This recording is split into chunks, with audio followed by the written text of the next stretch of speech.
Hi, this is Simon Dad here.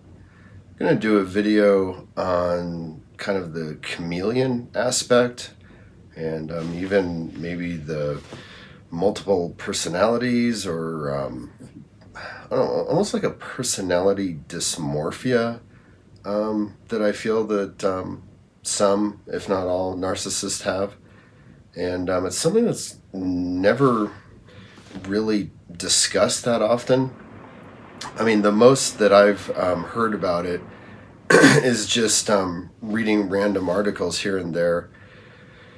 And as I've discussed before, I thought it was, at least for me, very useful to approach the issue of narcissism from different perspectives, meaning using different models to kind of approach the issue. So I know that the one model that I think is probably, most popular, I just call the evil robot. Ooh, I'm a narcissist. I'm Professor Moriarty, and I have all my evil plans, and I wake up evil, and I go to bed evil. And I don't think that's actually, accurate. But at the same time, I think it's very practical. I mean, when you're dealing with a narcissist, it's probably the safest way to perceive the narcissist and just understand that they're going to do things to harm you, and they're going to lie, they're going to manipulate. So that's one model that's often used. The other one that I've come across that I found really fascinating is looking at narcissism as a symptom of extreme boredom, kind of a weird, almost existential boredom, and how a lot of these bizarre behaviors and drives are from them almost like a compulsion where they're feeling this painful boredom, and so they're just driven to find novelty. And a lot of it is lying to themselves, etc. That's one. And then the one that I think has a lot of validity is looking at narcissism as an addiction to validation, to attention, to power through control or conflict. But basically, they act out in this manner because they're an addict, and they make crazy choices and do crazy things the same way an addict does. The one model I haven't considered too much, but I have come across it, is to categorize narcissism as a subset of multiple personality disorder, or whatever they refer to that now. But multiple personality disorder, I think that's what everyone's pretty familiar with.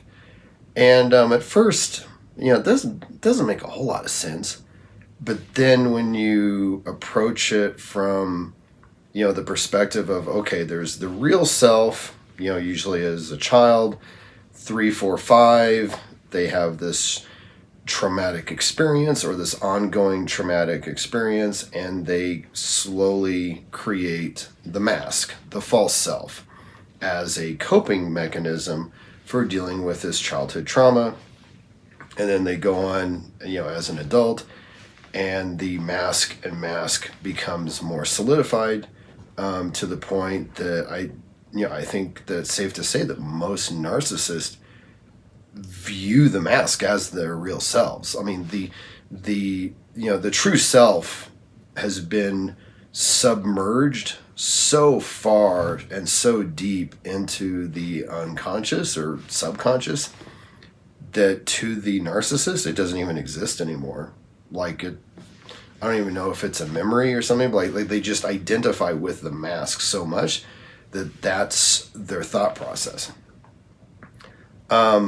And where this all came from for me was that I've noticed that with the narcissists that I've known in my life, that they've had, like all narcissists have these strange quirks and these strange traits that other people don't.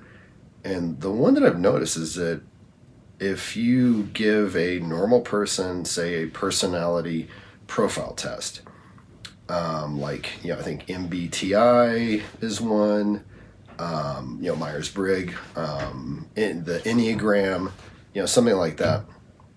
Or if you give a normal person these questions, for the most part, they will fall on one side or the other of these questions, for the most part. So, for the most part, people are either more sense-driven or feeling-driven, or, more introverted or extroverted. And, they just have different ways of, making decisions, whether it's, perception and possibilities or judgment and discernment. Normal people just kind of naturally have a sense of who they are. And so they tend to just, have a clear answer when they're asked these questions. Same thing with the Enneagram. The Enneagram is much more complicated, in my opinion, as far as like the different variations.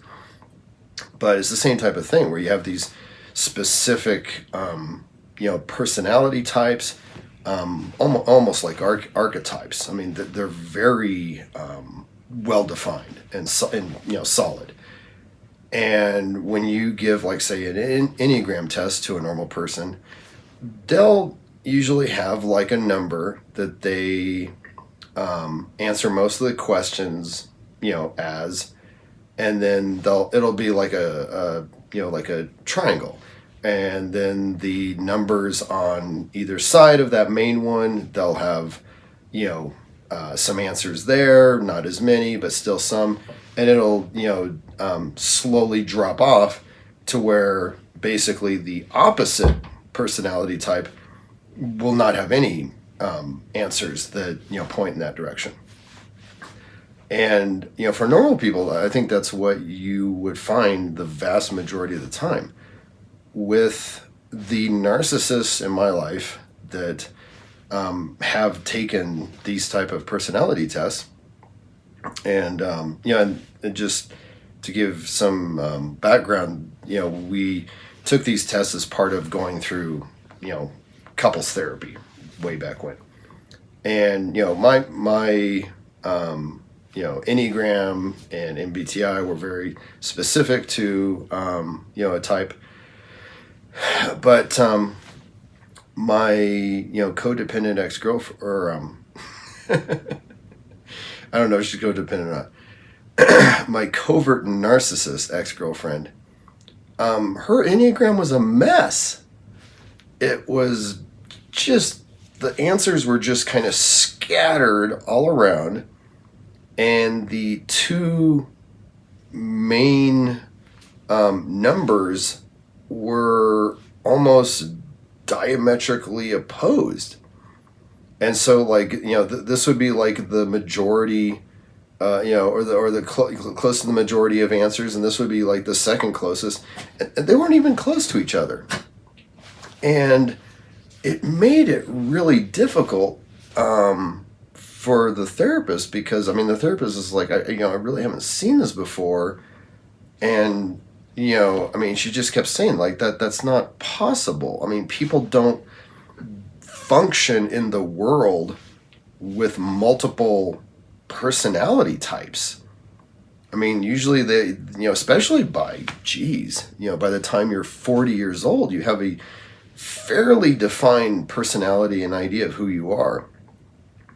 And so the therapist at the time kept asking her questions, trying to see if there was like a fluke in how she was answering the test. And she kept going, back and forth. And, and again, that was a whole annoying experience. But it got me to thinking, and that's not the first time that I've seen that, where, years ago, I had a friend who was, in our friend circle, and we all took the personality test to see where we, ended up at. And her answers, again, were just, just all over the place. And it made no sense at all to me. Even back then. And I was talking with her boyfriend about it, and I said, well, what is up with this? Her answers are just all over the place. That doesn't make sense. And he said, well, the issue is that half the answers she gives her honest answer, and the other half of the answers she gives what she thinks she's supposed to give, or what she gives what she thinks people want or expect. And so that's why when she does 50% one way and 50% authentic and 50% like the mask, and then hands it in, it's just gibberish. It's just pointless. And I think that is what happened a lot with my ex-girlfriend, the covert narcissist, when she took the Enneagram test. I think half the time she was probably just answering off, being authentic, but the other half of the time she would stop and think and be like, okay, wait a minute, I'm a good person, I'm a giving person, so and telling herself that, so I'm going to answer that I'm a giving person, or I'm going to answer that I care for people. I'm going to answer that I prefer to give gifts as opposed to receive them, and stuff like that. And then when you do that half the time, the results are just trash. And so again, it just got me to thinking. And I've heard another anecdote where narcissists will do this between supply, or between like relationships, where you might have one relationship, and I'm just making this up, but they're really into NASCAR, and they're really into duck hunting, and they're really into working on classic cars, and they're really into collecting knives, and they're really into canned beer and wearing I don't know, cowboy boots or something.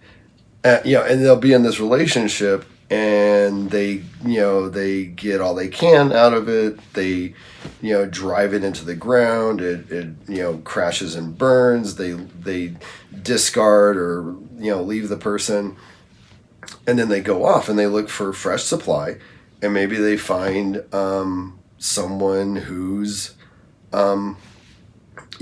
more of an engineer nerd type, and they're like, oh, I'm really into astronomy, I'm really into physics, I really love telescopes and going to the museum, I really love reading articles in Scientific American, and my heroes are Tesla and Einstein, and I love documentaries more than I love movies and stuff. And they'll just switch their personality completely. And again, like, that's where I start with the whole chameleon aspect, where who they are doesn't matter to them as long as they're getting supply. And so if they see someone, it's like, okay, that person's giving. I think that they have, low sense of boundaries, and I think that they will let themselves be taken advantage of, taken for granted. They make the perfect supply, and like, it has nothing to do with that person's interest or temperament or kind of social circle or anything like that. They're just like, no, that's good supply, and then change their personality to match that person's. I mean, kind of like the mirroring during the love bombing phase.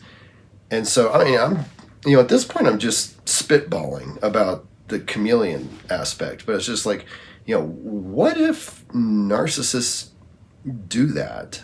Or what if there are narcissists that do that, where their mask is that malleable, where they will just change and morph in order to meet the needs and mirror the supply.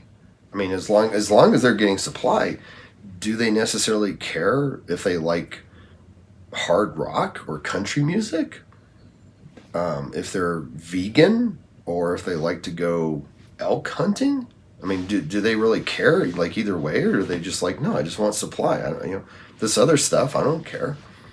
So yeah, it's just something I wanted to throw out there because, I don't honestly have an opinion one way or the other about the chameleon aspect. I just think it's interesting. But as far as the personality dysmorphia, I've seen that firsthand, in real life with narcissists, taking personality tests and then just coming up with gibberish. And I think that's very telling to kind of their sense of who they are and kind of how they go out into the world, and to the extent that they are themselves and authentic, and to the extent that they are kind of, chameleons, just questioning, like, okay, what do people expect me to want or to say? What would a very kind, giving, caring person do? And then I'm going to imitate that. So, hopefully this video has been helpful. Thanks.